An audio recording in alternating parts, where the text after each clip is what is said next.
Hey, we're here at 659 Ashwood Avenue here in the LaGrange district in Toledo, Ohio.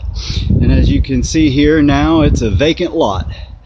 And the story of this vacant lot is really the story of Toledo. And this is also a story that can save the city and possibly save the country. So you can see that other houses in this area are still standing, but this house isn't. And what's important about this vacant lot? Now, on this day, 113 years ago, this was a vacant lot too.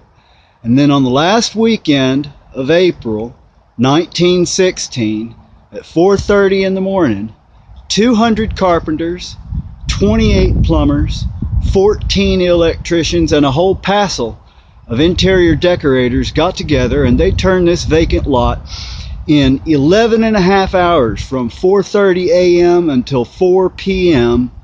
on that last weekend of April. They turned that vacant lot, this vacant lot, into a house, 659 Ashwood, for a Ms. Emma Plessner and Mr. John McCann on the date of their wedding. This was a wedding gift to the Plessner McCann family, and it was just a real simple house.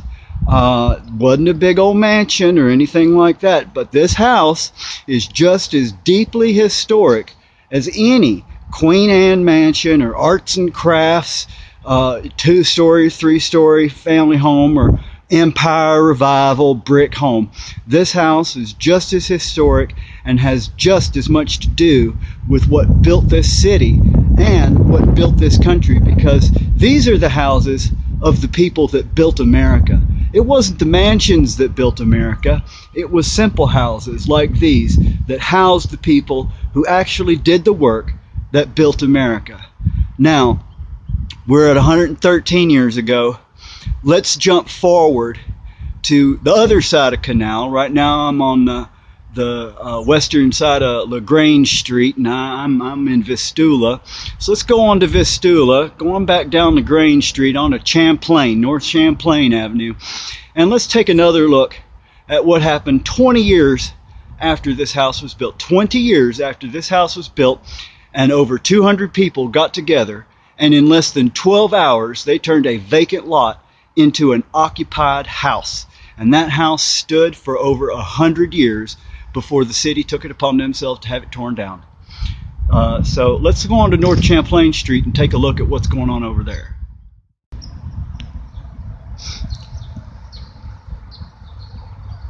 Now we're going to fast forward 20 years to 1934. On this day, April 12th, 1934, 85 years ago today, began the second Autolite strike that led to what was known as the Battle of Toledo. This is one of the most important labor battles in the Depression era history, and it's also a key point in the history of Toledo. And let's take a walk around here. Let's take a walk around the Autolite Memorial. I'll talk about that. Now, the Autolite strike was a series of strikes that lasted from April 12th, 1934 until June 9th, 1934.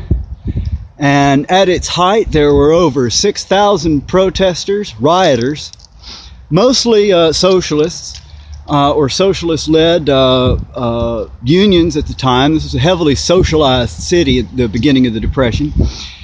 And there ended up being the largest military deployment in Ohio State history, with 1,350 Ohio State Guardsmen were deployed. And for over a month, this whole neighborhood, for 6 blocks, including where my house was, which we'll see here in a minute, this was a war zone. I mean, it was tear gas and fires and windows being busted out, and just all sorts of madness. I mean, this is just as any socialist riot always turns out bad. And it's funny. I don't find it the least bit ironic that myself as a moderate, center-right conservative is given honor to a far left-wing socialist memorial, as the far left wing is tearing down memorials in the country where I originally came from. And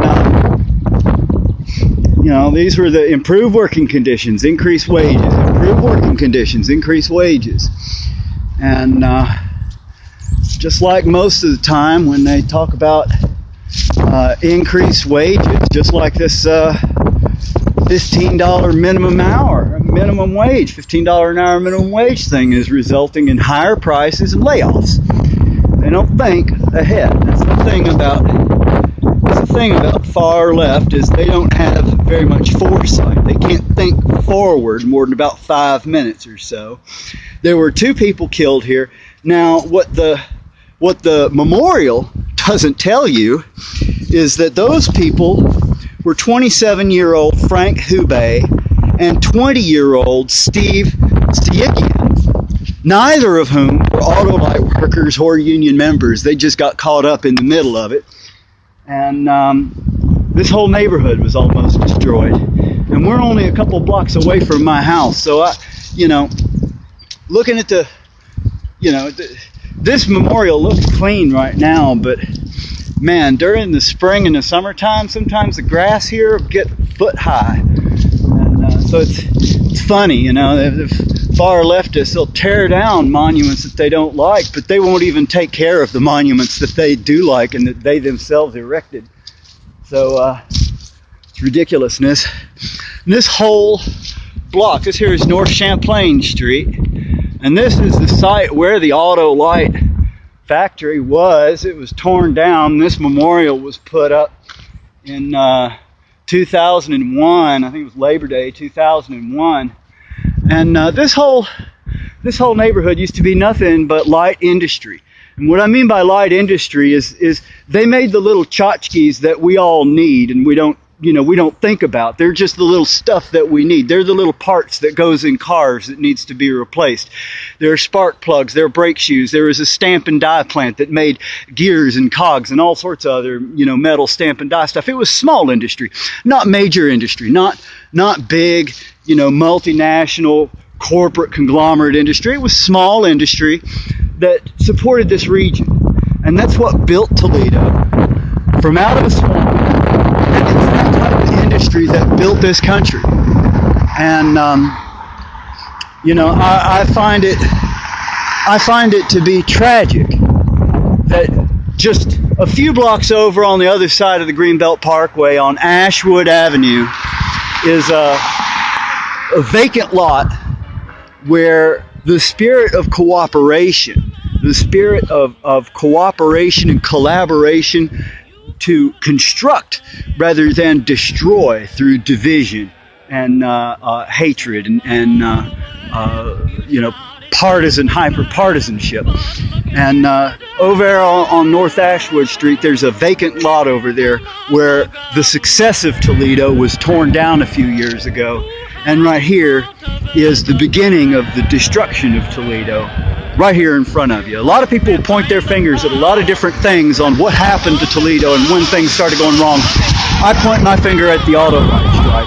And, I have a real strong place in my heart for the Great Depression, because I was raised by a grandmother who survived the Great Depression. She got married during the Great Depression. And we were in the Deep South. We were in rural Tennessee. I mean, there were sharecroppers in my family and all sorts of, poverty runs deep in my family. And we've never been rich. I'm not rich now. And I probably never will be. I make $9,822 a year, including my food assistance. And,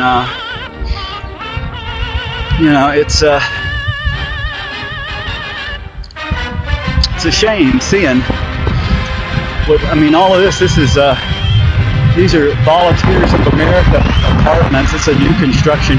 I'm not even too sure what goes on here, what type of people live here, or what kind of housing this is. I certainly don't know. You know, there's certainly no entry going on here anymore. There's very little business. And like I said, this was a war zone for 6 blocks. And, we're up here on this Chestnut Street. And all of this, in 1934, all of this was a war zone. And there's a lot of documentaries about the Great Depression.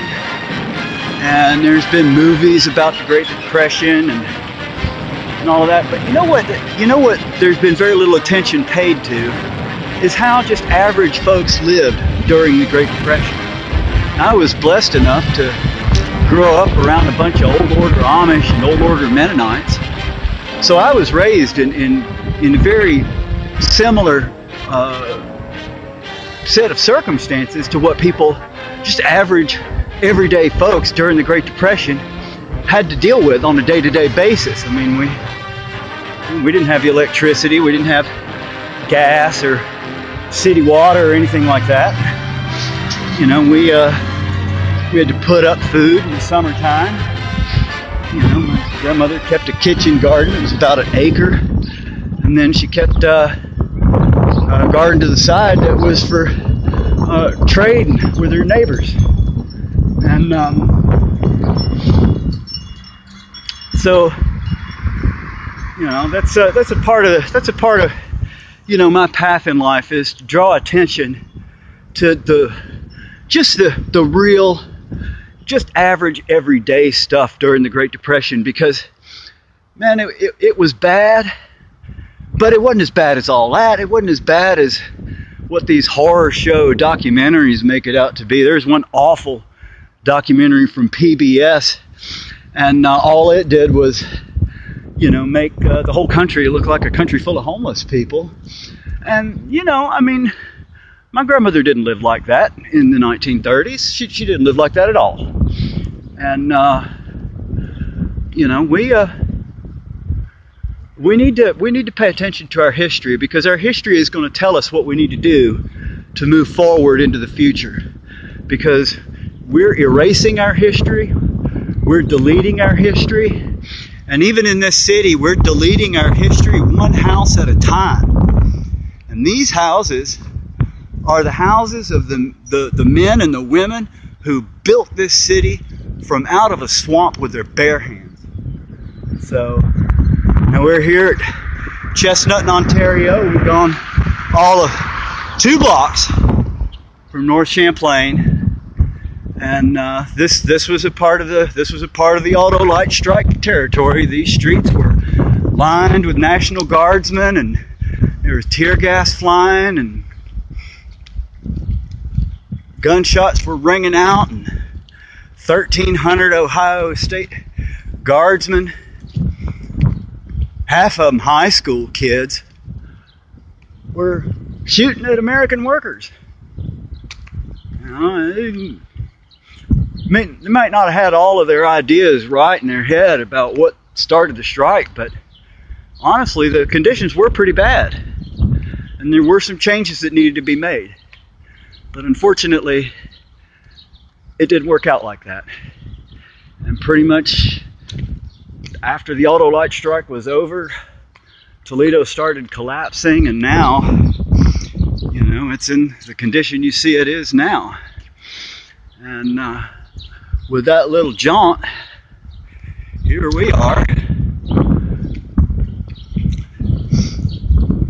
Temporalia House, my little cottage. I bought this cottage in 2013 for $3,900 cash from Fannie Mae's bank foreclosure. And before that, I was homeless for about 11 years. I'm a disabled veteran. I'm on disability. And when I got my disability back pay, I bought a house. I didn't go out and party. I didn't do anything. I went out and I bought a house because I knew that housing stability was what I needed more than anything.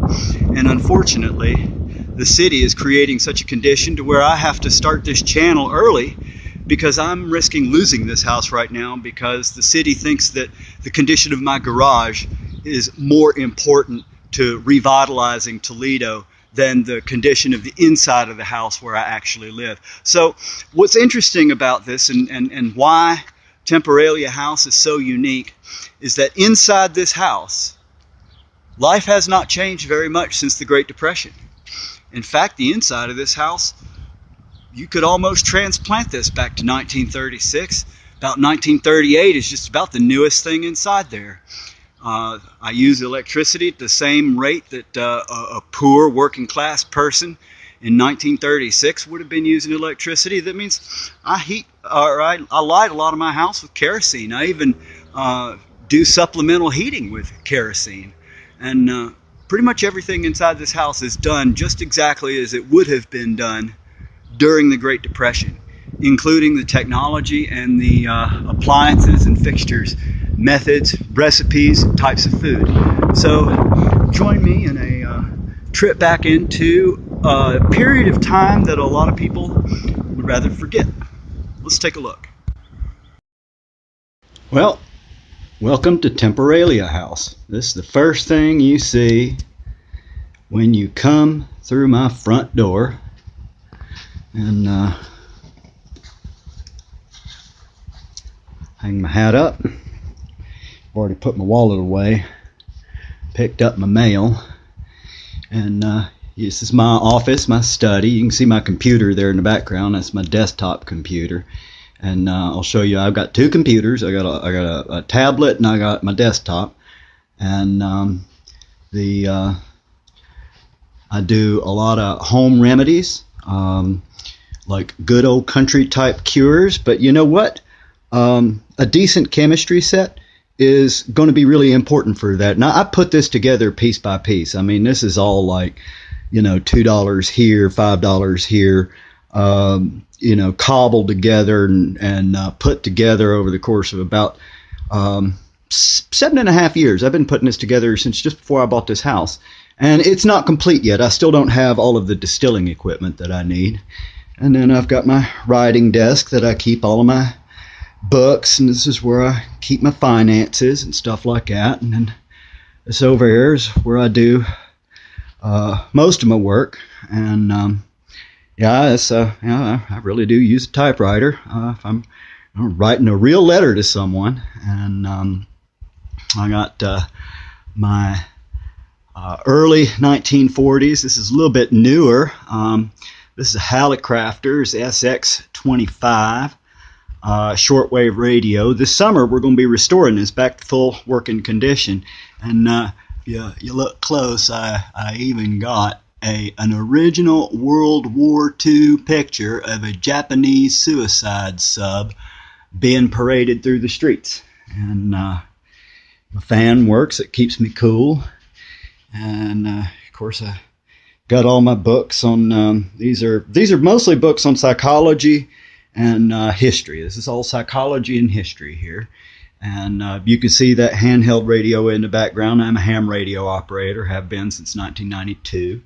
And so I do have a modern 2-meter ham radio. And then I got my other bookcase over here. My that screen goes to my surveillance system.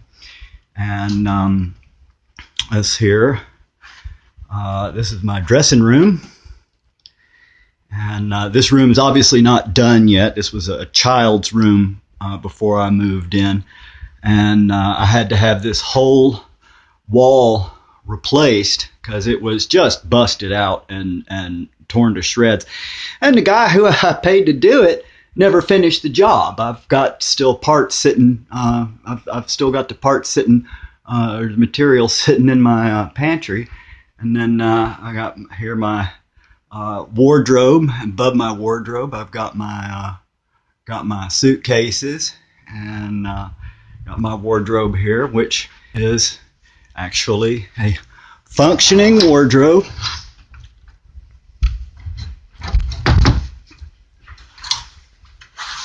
Complete with suits and shirts and ties, and just like it's supposed to be. Just like it's supposed to be.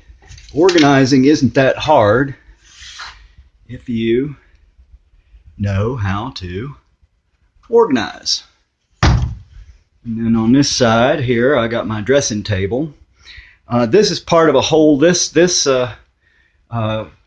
bureau and this dressing table and chair are all a part of my bedroom set, which I have its complete bedroom set.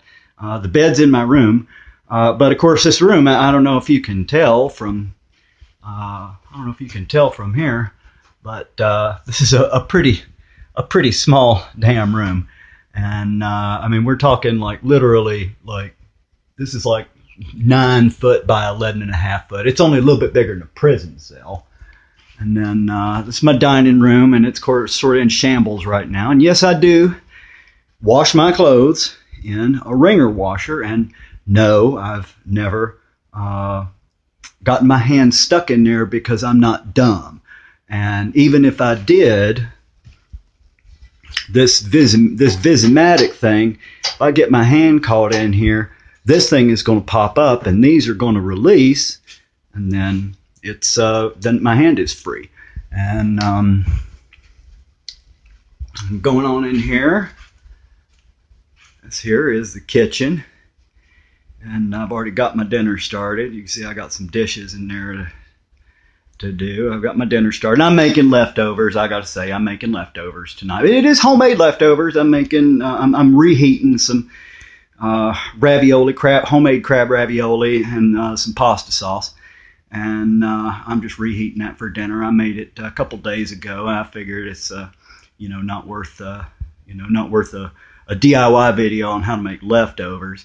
But anyway, my Hoosier cabinet is a 1921 or 22 Sellers Hoosier cabinet, and it's complete, including the famous flour bin. And then my stove is this is a 1929 Detroit Jewel. I'm gonna go ahead and turn this off. It's a 1929 Detroit Jewel range and oven. And for those that are interested in vintage stoves, I'll just give you a quick primer, and we're going to go into a lot more detail on this, but I'll give you a quick primer. When you're looking for a stove, you want a stove that's got a thermostat on the oven, because a lot of these old stoves, it's just on and off, and you've got to kind of figure it out on your own what the temperature is going to be. My fridge is a 1936 GM or General Electric refrigerator, and you can see in there, I mean, my fridge is a little bare right now. I'm just getting to food stamp time. My coffee grinder, that's Arcade Crystal number 3 coffee grinder.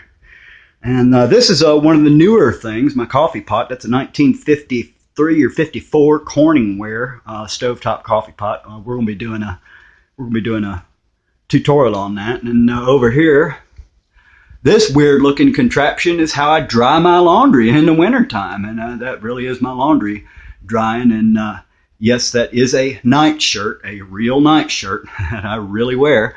And then my kitchen table here, this is a good old-fashioned country kitchen table, and I'm going to tell you how to pick these out, how to tell what's a good one versus a crap one. This is not a reproduction. This is from probably about 1870, 1872. And then above it, I've got my cast iron and my copper. Most of my stuff is cast iron or copper. And there's good reasons why I use it. I spent decent money on my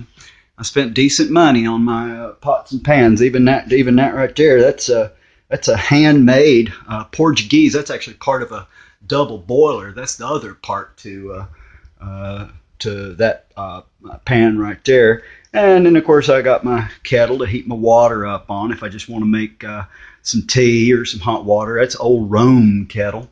And when you get over here into the dishes, this is a 1880s farmhouse sink. It's probably just like the one that was originally in this house. And that one, I had to have that made. That was made by some Amish folk here in Ohio, and that's my dish rack. That's what I dry my dishes on. And so yeah, so this is my kitchen, and this is the engine room of my house. The engine room of domestic progress.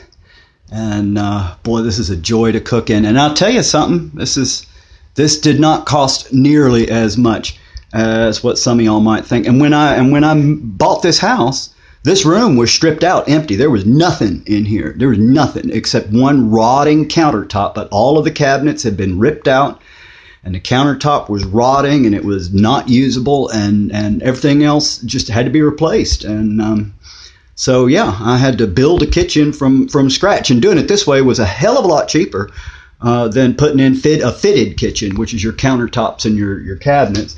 And then we'll go on to this. Forgive my mess. This bathtub right there, that's going into my bathroom. I'm not showing you my bathroom right now because it's in shambles from my ex-tenant. But that there is a late 1800s cast iron bathtub that I'm going to be installing this year. And then, of course, now you probably noticed that's one of my coal heaters. It's not actually coal, it's electricity. And you probably noticed this up here in the doorway. We're going to talk about this too later on. This is not decorative. It is pretty. It has decorative value, but this is not a decorative item. This is actually vital to keeping my house warm in the wintertime and cool in the summertime. And in the very last room is the front room. This here is my sitting room, and you can see I got my oil lamp. I got one converted gas lamp over there. That used to be a gas lamp. There's another. That's a fireplace. And I got my other kerosene light. That there's a 1915 Aladdin model number 11 mantle lamp, low end. This was not a rich person's item. And then over there is 1890s nickel plated banquet lamp. And then some of y'all might notice that I got some strange Chinese art on the wall.